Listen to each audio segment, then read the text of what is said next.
Bonjour à tous et bienvenue dans cette vidéo consacrée aux mathématiques. Non, ne partez pas, je parle ici de mathématiques appliquées aux jeux vidéo et non de maths théoriques. Il s'agit des connaissances de base qui permettent de gérer les calculs de distance entre deux objets, d'obtenir les coordonnées d'un point après rotation ou la mise à l'échelle d'un sprite par exemple. Allez, c'est parti. Rappelons tout d'abord qu'un jeu vidéo est affiché sur un moniteur composé de pixels. Ces points sont placés dans un repère orthonormé. Aïe, ça commence mal, c'est quoi déjà un repère orthonormé? C'est simplement un ensemble de deux axes perpendiculaires que l'on nommera x et y qui ont la même unité. Cette unité s'appelle ici le pixel. Un élément comme un sprite par exemple aura donc un emplacement des coordonnées x, y et aura une certaine taille de n pixels de large et m pixels de haut. La seule subtilité sur un écran d'ordinateur, c'est que l'axe des y augmente en descendant. Le 0 est donc en haut de l'écran et la valeur maximale est en bas. L'axe des x est classique, le 0 à gauche et la valeur maximale à droite. Lorsque je trace une ligne du point aux coordonnées x0, y0 au point x1, y1, j'obtiens la représentation suivante. La première des opérations que nous allons réaliser, c'est le calcul de la distance entre les deux extrémités de la ligne. Cela est utile notamment pour connaître la distance entre deux sprites ou deux objets à l'écran pour savoir s'ils vont rentrer en collision par exemple. Pour cela, notre meilleur ami sera Pythagore, avec son fameux « Dans un triangle rectangle, le carré de la longueur de l'hypoténuse est égal à la somme des carrés des longueurs des deux autres côtés ». Notre triangle rectangle, il est ici. Les côtés ont pour longueur respective x0 moins x1, pour celui-ci, et y0 moins y1 pour l'autre. La distance entre les points sera donc égale à la racine carrée de x0 moins x1 au carré, plus y0 moins y1 au carré lui aussi. Dans ce cas précis, la distance entre les points de coordonnées 5, 10 et 19, 3 sera donc 15,65 que nous arrondirons à 16 pixels. En JavaScript, nous pouvons écrire cette fonction comme ceci. Bien, pas encore perdu? Alors on continue avec la rotation. Ce procédé va permettre de connaître les coordonnées d'un point après rotation autour de l'origine du repère. Prenons l'exemple de ce point aux coordonnées 3, 10, dans le repère auquel nous voulons appliquer une rotation de 45 degrés.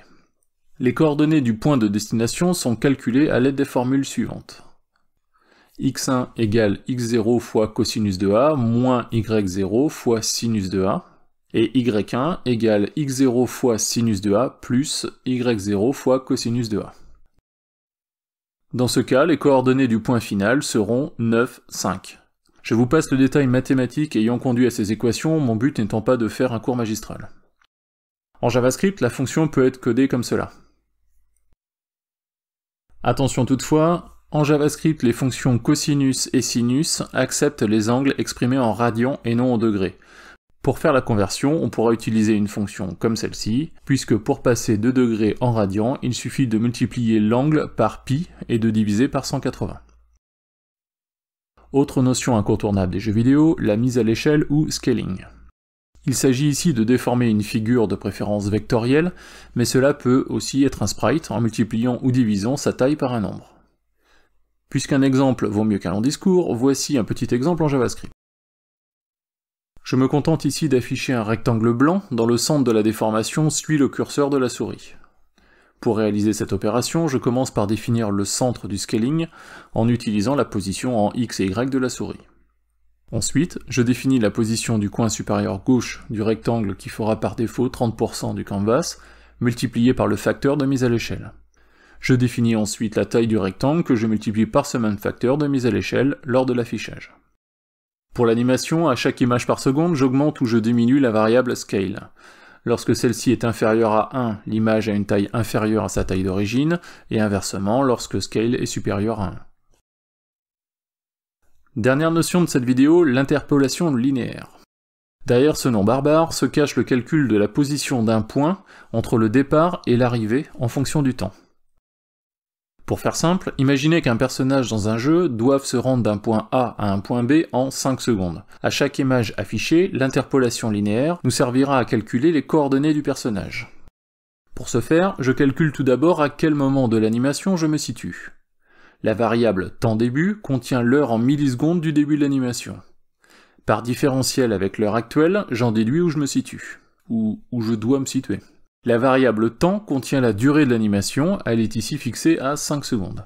Ensuite, je calcule la position de mon personnage sur le segment imaginaire qui va du début situé aux coordonnées pos-x et pos-y, à la fin situé aux coordonnées pos-fin x et pos-fin y. La formule est la suivante. Position de départ plus différence entre la position de fin et la position de départ multipliée par la variable numFrame calculée juste avant. Je réalise la même chose en x et en y. J'affiche ensuite le cercle représentant le personnage à ses coordonnées posFrame x et posFrame y. On peut voir dans ces deux vidéos, l'une à 60 images par seconde, l'autre à seulement 5 images par seconde, que le personnage, enfin le cercle, met exactement le même temps à traverser l'écran, ce qui est essentiel dans un jeu où le timing influe sur la jouabilité. Voilà, j'espère que cette vidéo vous aura intéressé. Si c'est le cas, sachez que je suis en train de mettre en application ce que nous venons de voir dans le développement d'un clone d'Asteroids que je publierai prochainement. Il mettra en œuvre la plupart des notions vues dans cette vidéo. Nous verrons aussi dans quelques semaines des algorithmes de recherche de chemin optimal ou pathfinding, toujours en application dans les jeux vidéo. En attendant, n'oubliez pas comme d'habitude le pouce vers le haut et le lien pour s'abonner si ce n'est déjà fait.